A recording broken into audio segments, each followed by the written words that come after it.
Hello, in this video I will tell how to save files which you have edited in Microsoft Word.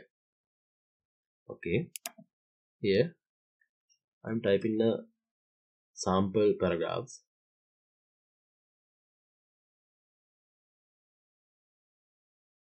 These are automatically generated by Microsoft Word. For that you have to type equal symbol and RAND, then means paragraph, 5 means number of lines.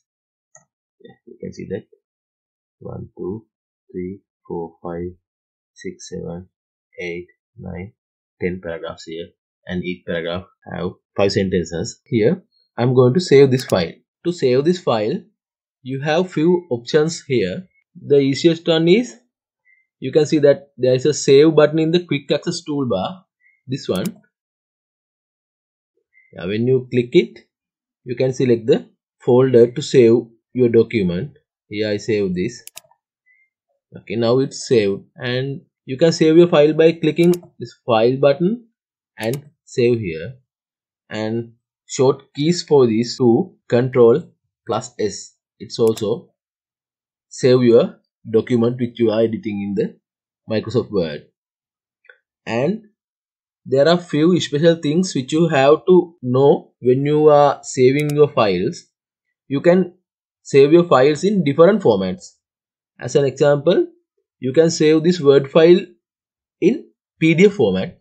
I will show how. For that you have to click File and Save As, not Save.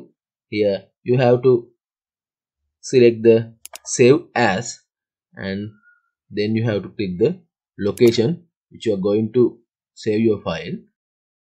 You can see that it's file name, and below the file name you can see Save As Type. You can change the type of the document by selecting these types.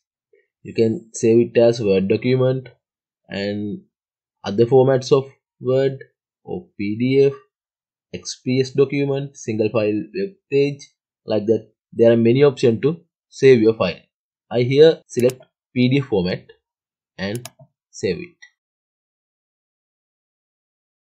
This is the PDF file which I have saved by using my previous Word document.